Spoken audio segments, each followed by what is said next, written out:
वाली ग तुई ना प्रिय.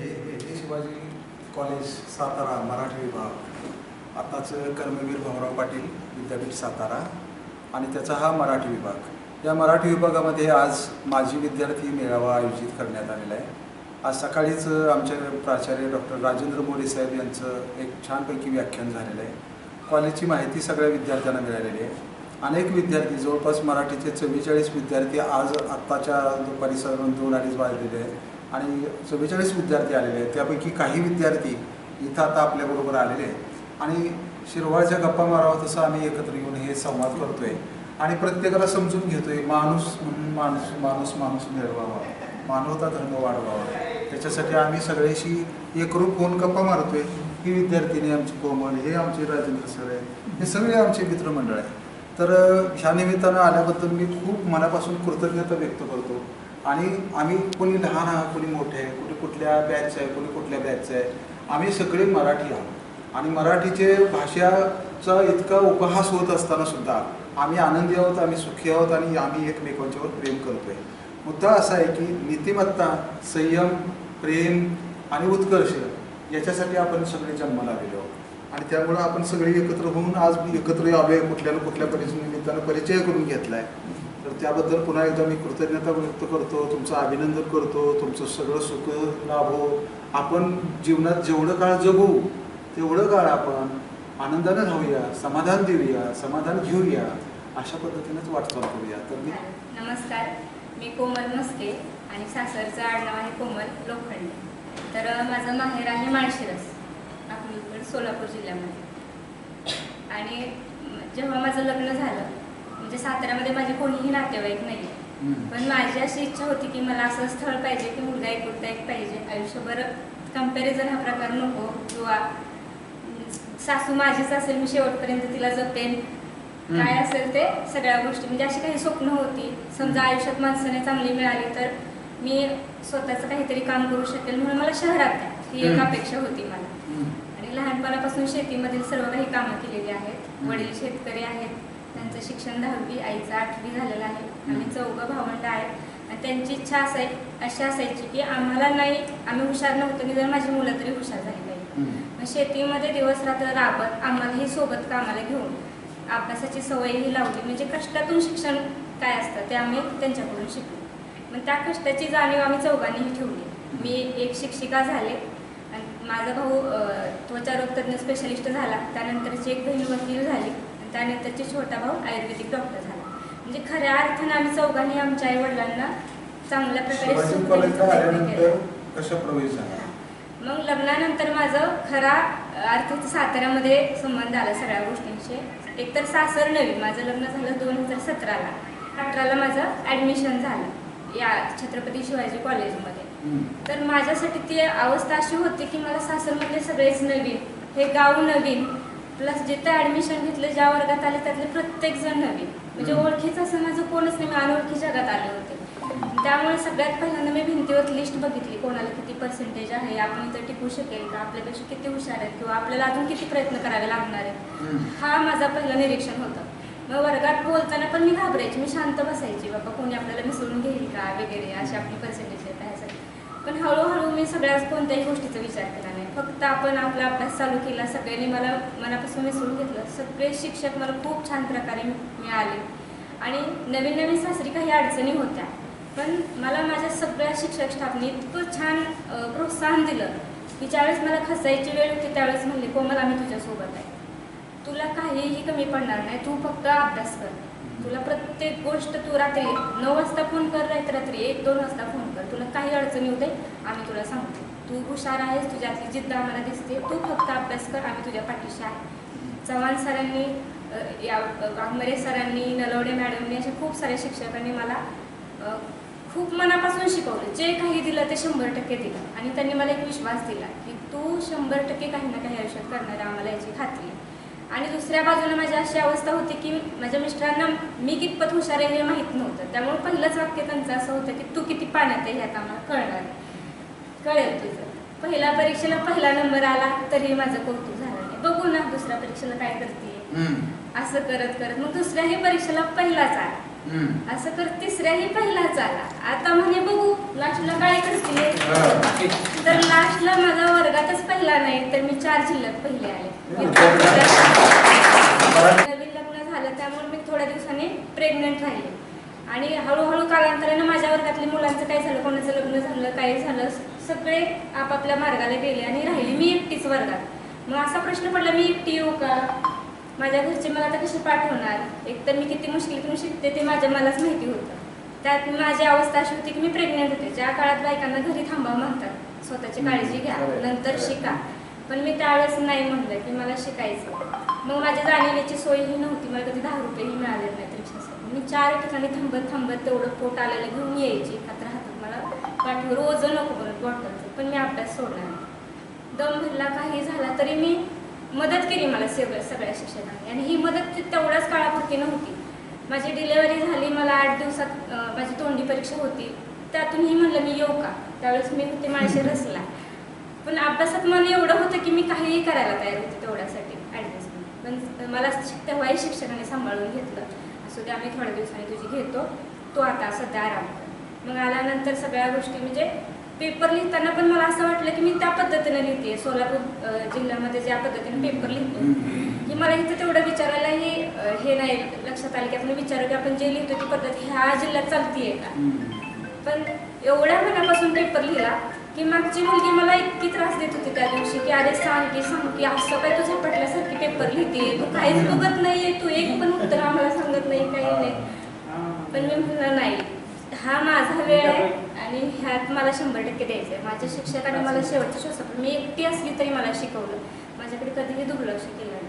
आणि मी जी संधी मला आयुष्यात शिकायची मिळाली ना मी ती कधीच गमावणार नाही. असं करत करत मी इतका मनापासून पेपर लिहिला. मला माहिती पण नव्हतं की माझा एवढा मोठा नंबर येईल आणि एवढे छान माझे सत्कार होतील किंवा पेपरमध्ये एवढे छान नाव येईल. म्हणजे माझ्यासाठी खूप वेगळी गोष्ट होती आणि अवघडलेला जीव घेऊन तो मी अभ्यास केला होता. ही खूप मोठी गोष्ट होती माझ्यासाठी. आणि ज्या वेळेस माझ्या मिस्टरांना समजलं की माझा 4 जिल्ह्यात पहिला आला आहे, कोल्हापूर विद्यापीठामध्ये मी पहिली आले, त्यावेळेस त्यांचा आनंद एवढा होता की त्यांना म्हणजे अख्ख्या कंपनीत त्यांनी स्वतःचे पेढे वाटले. आज तागायत म्हणून त्यांनी शिक्षणाला कधीच अडवलं नाही. प्रत्येक परीक्षेचा फॉर्म भरायचा म्हणलं की सांग तुला किती रुपये लागणार, मी देतो. अजूनही मला सपोर्ट करतात. आणि मी ज्या आरती एवढी चालत आली ना त्यांनी मला नवीन गाडी घेऊन दिली. अरे वा. आणि हा प्रवास इतकाच नव्हता. इथून मी नंतर BEdला गेले आझाद कॉलेजला. त्यानंतर आणखीन एक खूप मोठं देवाने दिलेली भेट म्हणजे ह्यांचा मुलगा माझ्या वर्गामध्ये होता सुमित वाघमारे सर आणि त्यांची होणारी सून सोनम पवार मॅडम. मग ह्या दोघांसोबत त्यावेळेस माझी दुसरी प्रेग्नन्सी होती, लहान मुलगी होती माझी त्यावेळेस. आणि त्यावेळेसही अशीच अवस्था होती, पण शिक्षण नाहीच सोडलं शेवटपर्यंत. आणि एक वेळ अशा तेव्हा कोरोना होता, देवाने साथ दिली. 1 वर्ष मला घरी बसून ऑनलाईन शिकवता आलं, तेही शिकता आलं. आणि दुसऱ्या वर्षी मला रेग्युलर शिकवायला लागलं. वरेला 10 किलोमीटर अंतरावर जाऊन मला शिकवावं लागलं. पण त्यावेळेस तिथेही एवढा छान योगायोग झाला की अशी शाळा मिळाली की तिथे ह्यांची तिथं भेटल्या. त्यांनी मला इतकं छान तिथं कौतुक केलं की त्या अशा म्हणाले की त्यांच्या शाळेमध्ये ओळख करून देताना म्हणजे की ही माझ्या मिस्टरांची विद्यार्थिनी आहे याचा मला अभिमान आहे. प्लस ती विद्यापीठात पहिली आहे. अशी विद्यार्थिनी तुम्हाला शिक्षिका म्हणून भेटलेली आहे, तर त्याचा तुम्ही सगळ्यांनी म्हणजे फायदा करून घ्या, काही चांगले गुण घ्या. आणि इथपर्यंतच नाही, पण तेव्हाही मला वाटतं 8वा-9वा महिना होता मला एवढ्या लांबून प्रवास. मिस्टर तर इथे नसतात, पुण्याला असतात. जिल्हाधिकारी काय म्हणतात त्यांनीही म्हणजे एवढी बक्षीस मिळालेत ना, त्या लक्षात राहील ना तेवढी. फोटो काढले वैशिष्ट्य आहे, नुसती एकटीनं नाही, पोरगी एका हातात आणि फोटो काढले, हा महत्वाचा भाग होता. आणि सगळ्या सातारा जिल्ह्यात फोटो फिरत होता. आणि जे काही मला साथ दिली, माझ्या लहान पोटातल्या लेकरांनी साथ दिली, त्यानेही माझ्यासाठी तेवढा दम धरला पोटामध्ये. साथ दिली, प्रत्येक बक्षीस त्याच्या हस्ते घेतली. 24 जून 92ला माझा 10वीचा निकाल लागला आणि 28 जून 92ला मी साताऱ्यात आलो. कमवाली शिकाचा विद्यार्थी. मी आजही नशिबवान आहे की माझ्या क्लासमध्ये माझ्या मराठी डिपार्टमेंटमध्ये माझे क्लासमेट 4 जण इथं हजर आहे. हजर आहे. 1992ची माझी 10वी 11वीची बॅच आणि 94-95ची माझी BA ची ती MA पर्यंतची असणार आहे. टोके सर, शेजारी सर आणि हे. म्हणजे 4 जण आहेत. आम्ही 4 जण माझ्या क्लासमध्ये 11वी पासूनचे शिवाजी कॉलेजचे इथं 4 जण आहेत. आम्ही नशिबात. आणि दुसरी गोष्ट जरी आमच्याबरोबरच असणारे रणवे साहेब ते सुद्धा माझ्याबरोबरच आम्ही इथंच लेबर स्कीमला आम्ही दोघं लेबर स्कीमचे आणि सर आम्ही तिघं लेबर स्कीमचे आणि तिघं हे. गंमत अशी की मी 92ला साताऱ्यात येताना हाफ चड्डी आणि हाफ शर्टवरती आलो. तिथून ॲडमिशन आणि 5 रुपये घेऊन माझं गाव इथून 50 किलोमीटर खंडाळा तालुक्यात आहे लोणंद. 5 रुपये घेऊन आलो होतो. आज 5 कोटीची संपत्ती आहे अण्णांच्या आशीर्वाद. तुम्ही ज्या इमारतीमध्ये बसलाय ती इमारत बांधण्याचं काम 1992 साली सुरू झालं होती. ग्रंथालयाच्या इमारतीचं काम. माझा 11वीचा वर्ग सुद्धा तुम्ही जिथं बसलाय तोच 11वीचा वर्ग होता. MCVCचा वर्ग होता इथं. बरोबर आहे. आणि नंतर आपण गेला मग आम्ही इकडे खाली आलो. इकडे रेग्युलर ठोके साहेब होते. ठोके साहेबांनी आम्हाला बऱ्याच वेळा ठोकलंय खरं. काय करायचं आम्ही गावाकडे कधीतरी मुलींच्याकडे बघण्याचा आमचा अतिरेक व्हायचा. आणि मग हे म्हणायचे तुला खायला अन्न नाही आणि तू कशाला असं पाहिजे. दुसरे येतात शेजारी रिक्षा चालवून अतिशय उत्तम त्यांचा दुधाचा व्यवसाय करतात. मग ह्यांनी मारलं ह्यांनी आम्हाला बदललं की ते आम्हाला वाचवायला घ्यायचे. ते म्हणायचे अरे जाऊ दे रे का मारतोस त्याला काय ते आता शिकते ना त्याच्यात काय आहे का पॅन्ट तरी घालायला. ते शेजारी आमचे लेबर स्कीमचेच मित्र असायचे. आणि सगळ्यात महत्वाचे म्हणजे काय झालं तुम्हाला माहित नसेल जे फोटोग्राफर रणवीर सर आहेत ना ते लेबर स्कीमलाच आमच्या बरोबर असल्यामुळे आणि इस्त्री असायची त्यांच्याकडं. आणि ते वसतिगृहात त्यांचं सारखं म्हणजे ते तिथलं भाजीचं आणून देणं हे त्यांच्या डिपार्टमेंट होतं. वसतिगृह महिला वसतिगृहाचं. त्यामुळे यांच्याबरोबर सारखी मैत्री करावं असं वाटायचं. कारण त्यांचे आणि भोसले मॅडम होते आणि भोसले सर आता एक्सपायर झाले. ते काय सरांचं नाव भोसले सर होते ते कल्याणराव भोसले सर. तर ते रेक्टर होते आणि त्यांच्या मॅडम. तर ह्यांच्याबरोबर मैत्री काय करायची तर फक्त वसतिगृहात प्रवेश मिळावा.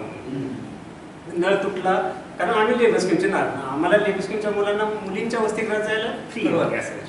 त्यामुळे व्हायचं कसं ते नळ तुटला पाणी आणि टाकी तुटली पाहिजे टाकी मोडली पाहिजे नळ तुटला पाहिजे अशी इच्छा होती. अशी फार इच्छा असायची म्हणून ते मराठीला आले. पाहिजे त्याशिवाय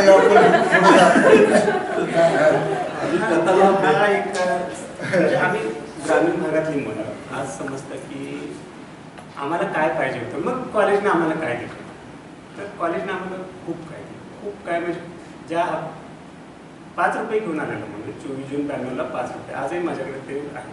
मी वाघमारे सरांचं या कौतुक होतं. सर तुम्ही फारकी साहेबाचा कोल्हापूरला जाताना आम्ही पैसे घेऊन गेलो मित्रांची घेऊन गेलो होतो.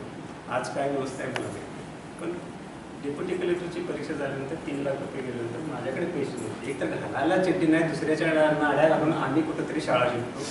आणि आता शक्य होतं त्यावेळेस कुठून ठरवलं होतं नोकरी करायची नाही. नोकरी करायची नाही पण घाम आणि कष्ट मनगट आणि मेंदू हे चांगलं ठेवलं आणि सगळ्यांच्या प्रयत्न शेतीकडे वळा. आजही मी सकाळचं 2000 रुपयाची भाजी विकल्याशिवाय घरामध्ये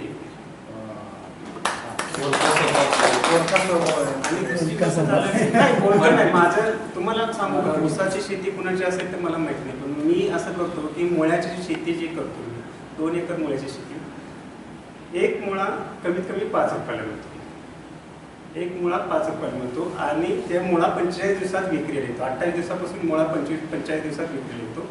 आणि एक ऊस जो 3 किलो भरतो त्याला 12 महिने ते 14 महिने लागतात आणि त्या 14 महिन्याचा 3 रुपये किलोने तुम्ही ऊस विकता आणि 3000 रुपये टनाने ऊस विकतात. तर माझा मुळा 5 रुपयाला जातो. मी स्वतः ऐकला तर 10 रुपयाला जातो. आणि कमळ आणि अण्णांचं आणि ह्या वडाच्या झाडाचं हे योगदानच आहे. मी लेबर स्कीमला असल्यामुळेच मला लाज वाटत नाही. आज एक कारण शेतीतनं हात बरंच काय धुवायला- शिकतात. आम्हाला लाजच लाज वाटत काय वाटत? लाज हा प्रकार फार शुद्र आहे. लाजच शुद्र आहे. Correct correct Correct. चांगला विचार करायचं करा. असेल तर कुठली लाज गोष्ट म्हणजे करायची. शूद्र कोण आहे आता तर लाज आहे तुम्हाला. आणि काय माहिती का तुम्हाला खाताना म्हणजे जिथं घालतं तिथं धुवायला काय होतंय ना. आता पण जेवण संपलं ठीक आहे ना, चला रे म्हणलं भात घ्या म्हणलं काय काय म्हणलं जेवायचं असलं तर जेवा म्हणलं नाही तर काय तुम्ही पैसे देत काय आणि शिवाजी कॉलेजनं मला खूप दिलं. माझं खूप म्हणजे शिवाजी कॉलेज नसतं तर मी नसतो आणि मी नसतो तर मलाही मित्र नसते. आणि शिवाजी कॉलेजचं प्रेम असंच सतत राहावं, लांबून वडाचं झाड बघायला मिळावं.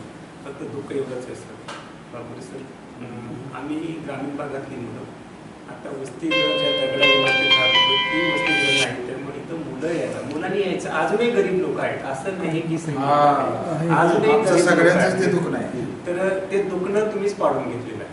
तुम्ही पाडलेलं. व्यावसायिक व्हा पण मुलांना ग्रामीण भागातल्या मुलांना इतर राहायला नुसती व्यवस्था द्या. कारण माझं एखादं पोरगं नोकरी नाही लागलं तर पोलिससाठी प्रयत्न करा, क्लाससाठी प्रयत्न करा, त्याला राहण्याची व्यवस्था करा ना तुम्ही. फक्त राहा आणि जी होती ती पाडली याचं दुःख वाटतं. सर या माझ्या मित्रांचं मी मनापासून धन्यवाद मानतो. पण हे आपल्या छत्रपती शिवाजी कॉलेजला कोणत्या काळात तुम्ही होता? मी 1985 86 या 2 वर्ष मी या संस्थेमध्ये मराठी विषयामधून MA केलं. आणि त्यावेळेस तुम्हाला मला वाटतं पोपट काटकर सोबती होती. हां, पोपटकर सर ते काटकर ते हे होते. मी आता मला काटकर सर म्हणायला सुद्धा कसं तरी वाटतं. पोपट काटकरच मी म्हणूया. पोपटच त्याला अजून आता सुद्धा मी त्यांना पोपटच बोलते. गाव कुठलं तुमचं?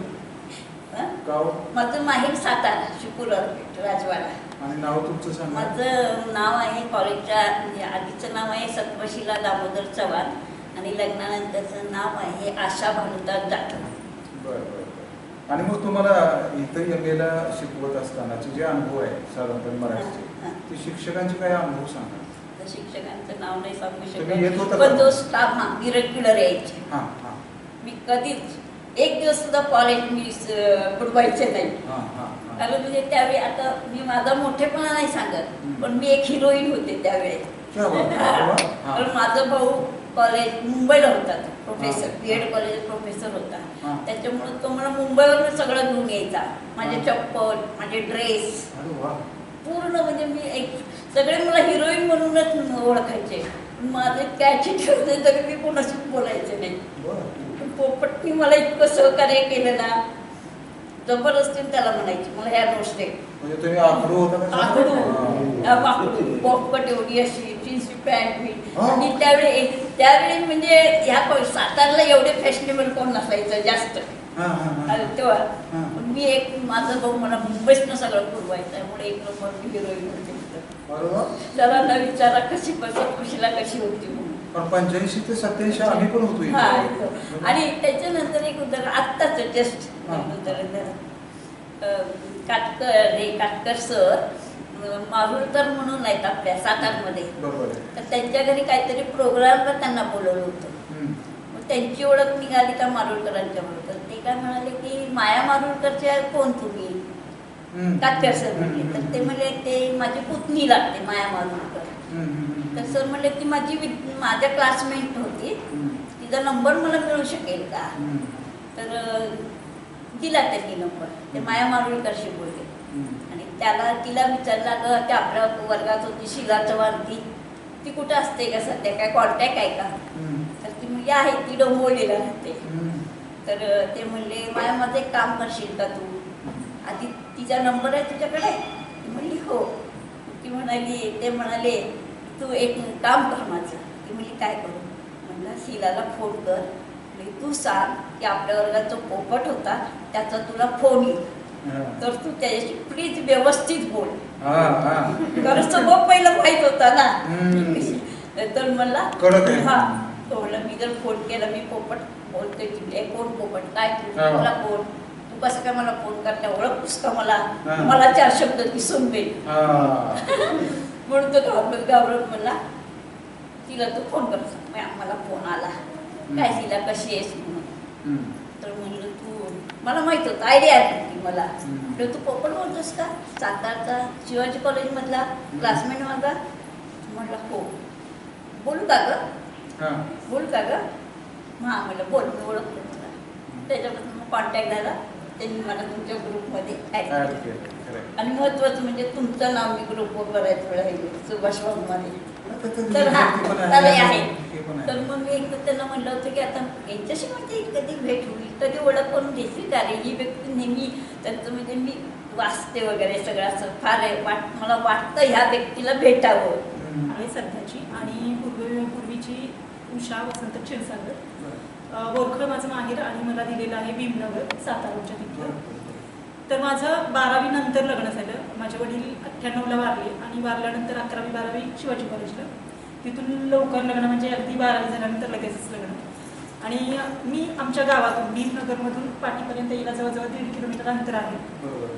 आमच्या गावामध्ये रेग्युलर कॉलेज करणारी पहिली सासूबाशी मी आहे. म्हणजे अगदी सगळ्यांचं विरोध पत्करून वगैरे म्हणजे तिथून चालत याच्यापर्यंत यायचं, तिथून कॉलेजवरून स्टँडवरून इथं कॉलेजला पुन्हा असं रिटर्न करत मी 2 वर्ष रेग्युलर केलं. टी.वायला मला मिस्टर पुण्याला घेऊन गेले.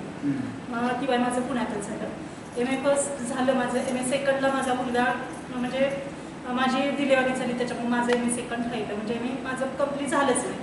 तिथून मुलाच्या याच्यात 2-2.5 वर्ष गेले आणि तो ज्युनियर सिनियर KGला गेल्यानंतर असं वाटलं की अरे आपण इतरांसारखं नाही करू शकत. म्हणजे आपण थोडा चूल आणि मूल हे मला पहिल्यापासून कधी करायचं नव्हतं. अगदी 7वी-8वी पासून म्हणजे मराठीचं मला खूप आम्हाला एक शाळेमध्ये बाई होत्या कुलकर्णी मॅडम म्हणून देऊळला, खूप सुंदर शिकवायच्या, मराठी विषय छान शिकवायच्या त्या. तर त्यांच्याकडे बघून असं वाटायचं त्यांच्यासारखं राहता आलं पाहिजे, त्यांच्यासारखं बोलता आलं पाहिजे. आजही सूत्रसंचालन करण्यासाठी जो शब्द सुस्वागतम हा मलाही म्हणता येत नाही, तो फक्त त्यांच्याकडूनच ऐकावा. आणि तो ऐकण्यासाठी मी गेल्या रविवारीच मी मॅडमची मुलाखत घ्यायला, आज 81 वर्षाच्या आहे, त्यांची मुलाखत घ्यायला मी खास गेले होते. म्हणजे आपण म्हणतो ना एखाद्या ठेवा कुठंतरी जतन करावा, तर ती गोष्ट मी गेल्या रविवारी केलेली आहे. त्याच्यानंतर जेव्हा माझा मुलगा ज्युनियर सिनियर KGला होता तेव्हा म्हटलं नाही आपण असं बसून मग अगदी 10 मिनटं जरी त्याचं शाळा असली तरी 10 मिनिटाच्या अंतरावरती मी टायपिंग लावलं होतं. तिथं टायपिंगचा क्लास केला.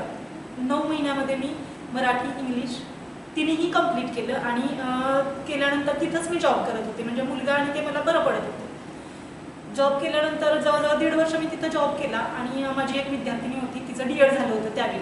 तर ती मला म्हटली मॅडम तुम्ही तिन्ही कविता वगैरे माझ्या म्हणजे मी केलेल्या FYला केल्या होत्या मी, तर त्या तिने वाचलेल्या. मला म्हटलं मॅडम तुम्ही असं का करताय, त्यापेक्षा तुम्ही असं करा ना क्लेरिकल वगैरे तुमची सुटली. इथं शिवचैतन्यला D.Edच्या CET त्यावेळी सर घेत होते, तुम्ही तिथं क्लास लावा. म्हणून मी तो जॉब सोडला आणि बालाजीनगरला एक शिवचैतन्य अकॅडमी आहे, पोलीस भरतीसाठी आत्ता प्रसिद्ध आहे. म्हणजे जवळजवळ वर्षातून 150-200 मुलं तिथं होतात सिलेक्ट आणि छान घेतात बेसिकपासून. तर मी तिथं क्लास लावला. अगदी बेसिकपासून सुरुवात केली. म्हणजे बेसिक असं म्हणतो ना जे काय असतं सुरुवातीपासून क्लेरिकलसाठी मी खरं गेलेली. तिथं गेल्यानंतर मी बॅचला असं होतं की मी माझ्यानंतर आणि माझी MA झालेली बहीण होती, ती पण तिला पण तिथं आणलं होतं. आम्ही दोघीच फक्त पूर्ण सगळा वर्ग जेंट्स असायचा आणि आम्ही दोघीच फक्त लेडीज असायचो, ज्या PSIच्या आणि STAच्या बॅचला असायच्या. म्हणजे सरांनी नवीनच चालू केली. तर त्यावेळी त्यांचं लक्ष असं असायचं की आमचं आवरून जाईपर्यंत 7ला सरांची बॅच असायची. ती 7ला आम्ही सगळं घरातून आवरून जाईपर्यंत ते येणारे शिक्षक पण आमच्यासाठी थांबायचे की या आल्याशिवाय सुरुवात करायला नको. म्हणजे की आणि कळत नसलं ना तरी त्यांना लगेच कळायचं की यांना काय आज शिकवलेलं कळलेलं नाही म्हणून असे ते उठवायचे. असं म्हणजे जवळजवळ पूर्ण तिथं पण आम्ही हे झालेलो होतो. पण असं झालं की 2012 पासून अगदी 2025 पर्यंत मी स्टडी केला.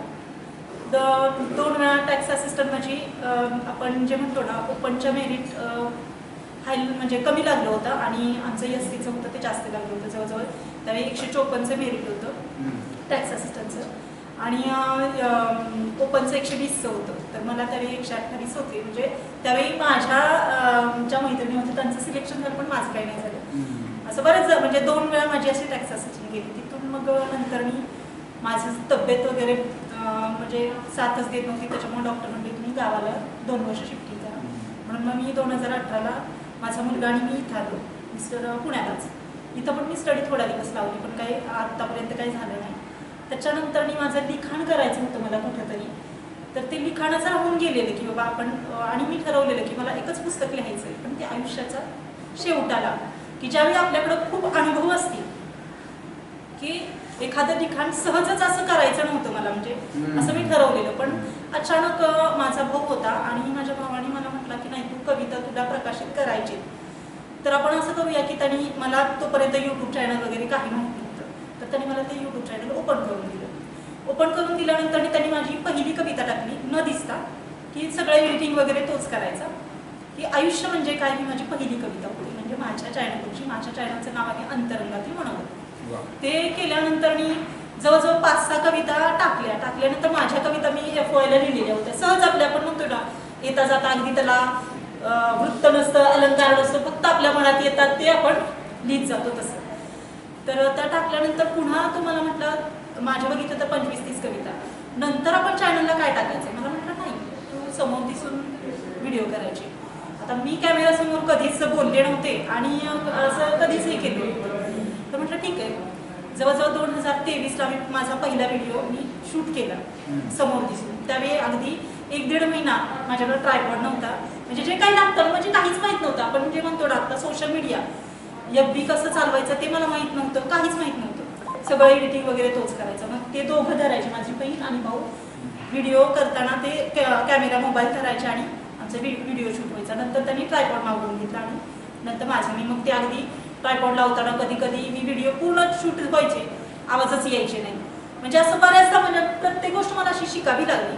शिकत कधी कधी काय व्हायचं की मी व्हिडिओ शूटिंग केल्यानंतर बाहेरचे आवाज यायचे, कुंत्र भुंकलेलं, बाहेर येणारे झाले फेरीवाले, म्हणजे जो काय मॅटर आहे तो त्याच्यात ऐकला जायचा नाही. म्हणजे ते करताना जवळजवळ ना मी 3 वर्ष म्हणजे दीड वर्ष तरी मी संध्याकाळी रेकॉर्डिंग करायची. 3-3 वाजेपर्यंत मी रेकॉर्डिंग केलेली. माणसाला 1 मिनिटाचा व्हिडिओ दिसतो, म्हणजे आता तुम्हाला माहित असेल ते तुम्ही करता म्हणून, की काय असतं त्याच्यामागे. जेव्हा आपण एखाद्या गोष्टीत पडतो तेव्हा तुम्हाला कळतं की त्याच्यामागं किती कष्ट आहेत. म्हणजे दिसताना एखादी गोष्ट साधी दिसते पण ती तेवढी साधी नसते. पण हे झाल्यानंतर मी जवळजवळ पहिल्या वर्षी यूट्यूब चॅनल मी चालू केलं. त्याचा जो कॅटेगरी असतो तो म्हणजे एका वर्षामध्ये 365 दिवसामध्ये 1000 सबस्क्रायबर आणि तुमचं 4000 वॉच टाईम लागतो कमी. तर तो माझा 1000 सबस्क्रायबर झाले, पण माझा 4000 वॉच टाईम जो होता तो माझा 3700 वरती फक्त आला.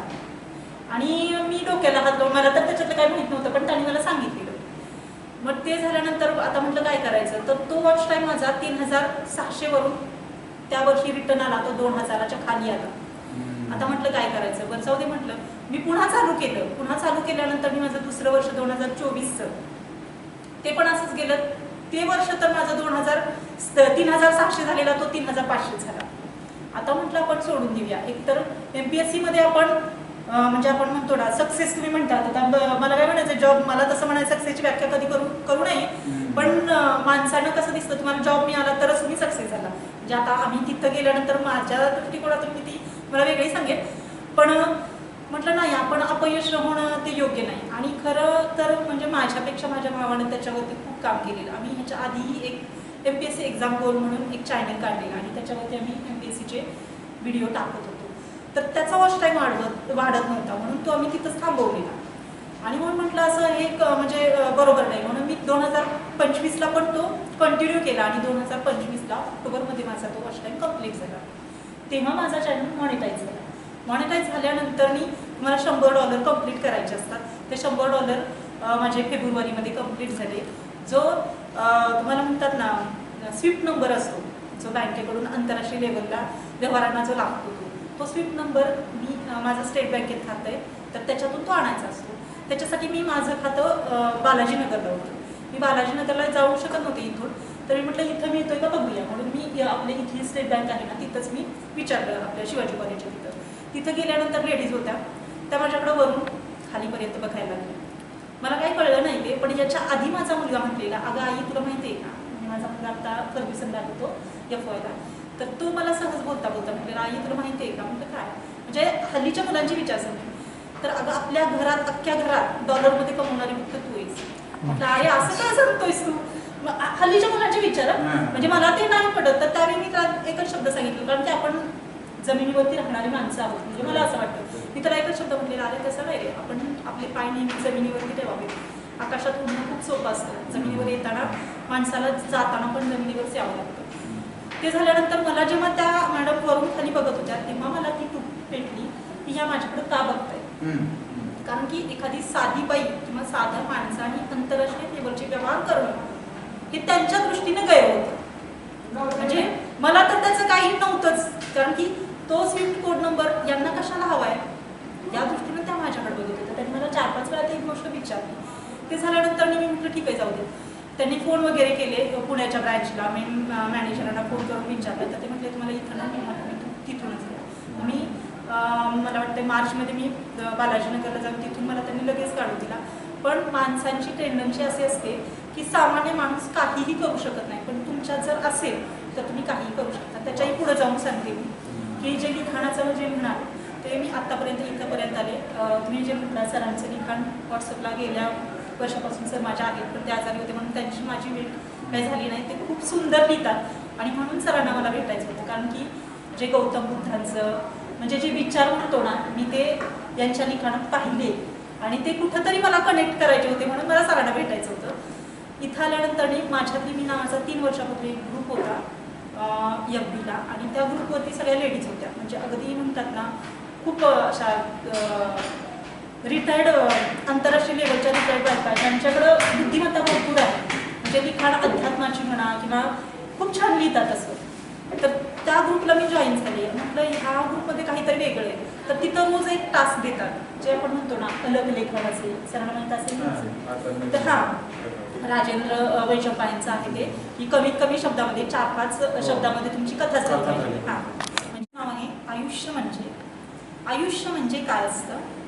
आयुष्य म्हणजे जेव्हा मीठ साखरेचं मिश्रण होतं, जेव्हा मीठ साखरेचं मिश्रण होतं तेव्हा बनतो तो मधुर सरबत. तसं जेव्हा वास्तव आणि कल्पना यातला धूर निघतो तेव्हा बनतं आयुष्य. आयुष्य म्हणजे काय असतं? धरती आणि आकाश यातला फरक जाणवतो. आयुष्य म्हणजे काय असतं? धरती आणि आकाश यातला फरक जाणवतो तेव्हा घडतं ते विश्व. तसं सुख आणि दुःख यांचा तोल जेव्हा सावरतो तेव्हा घडतं ते आयुष्य. आयुष्य म्हणजे काय असतं? जेव्हा क्षितिज आणि क्षितिजा पलीकडील गोष्टी घडतात. आयुष्य म्हणजे काय असतं?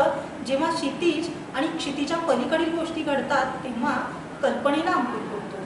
तसं जेव्हा दीनहीनतेच्या गोष्टी घडतात तेव्हा आयुष्याला अंकुर फुटतो.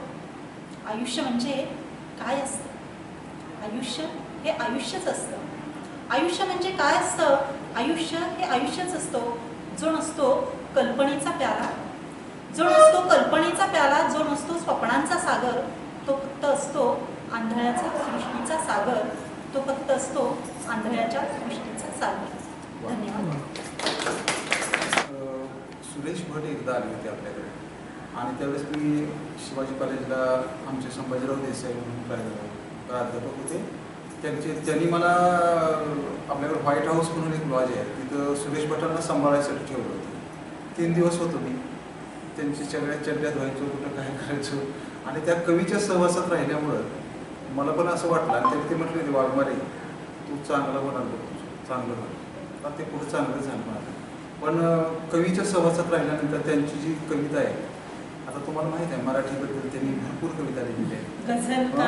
म्हणजे आता अलीकडे सुद्धा ते आपण म्हणतो बघा की लाभले आमास भाग्य, ती पण कविता त्यांची आहे. आणि सगळ्यात महत्त्वाची मला आवडलेली ती कविता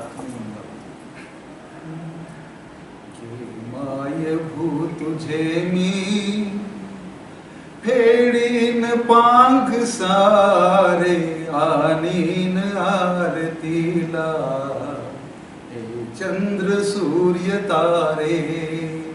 ये माय भू तुझे मी फेडीन पांग सारे आनीन आरतीला हे चंद्र सूर्य तारे. आई तुझ्या पुढे मी आहे अजून तान्हा, आई तुझ्या पुढे मी आहे अजून तान्हा. शब्द शब्दात सोड माझ्या आता हळूच पाना, शब्दात सोड माझ्या आता हळूच पाना, गे मायभू तुझे मी फेडीन पांग सारे आणीन आरतीला, हे चंद्र सूर्य तारे ये मायभू तुझे मी फेडीन पांग सारे आणीन आरतीला, हे चंद्र सूर्य तारे. आई अशी तुझी मी गाईन रोज गाणी, आई तुझी अशी मी गाईन रोज गाणी, माझी तुझ्या दुधाने गेली भिजून वाणी, माझी तुझ्या दुधाने गेली भिजून वाणी, गे मायभू तुझे मी फेडीन पांग सारे आणीन आरतीला, हे चंद्र सूर्य तारे, हे चंद्र सूर्य तारे, हे चंद्र सूर्य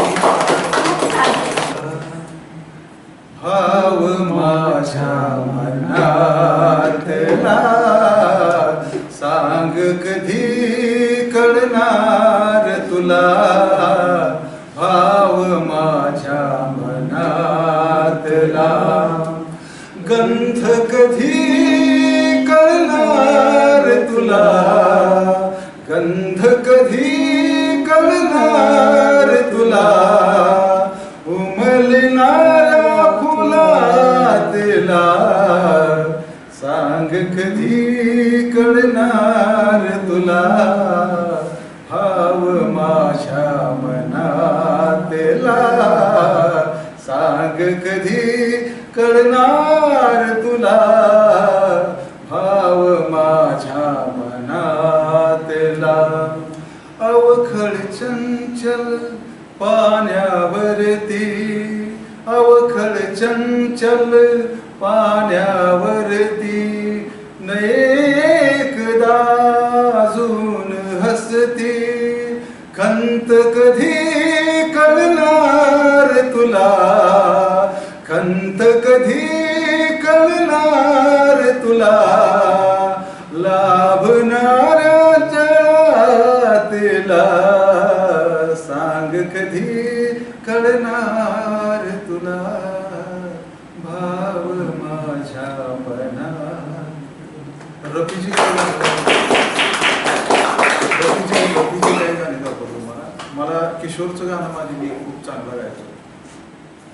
अश्विनी हे ना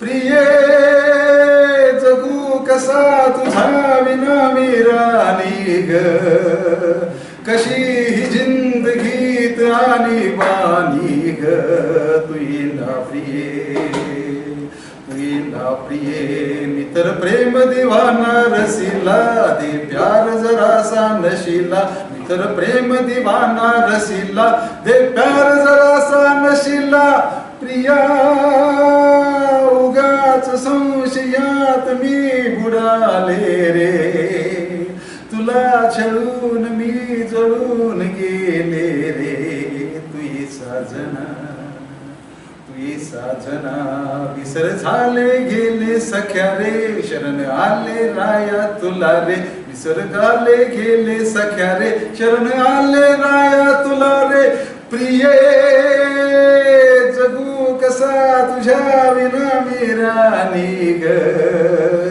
कशी ही जिंदगीत आणि बानी ग, तुई ना प्रिये तुई ना प्रिये तुई ना प्रिये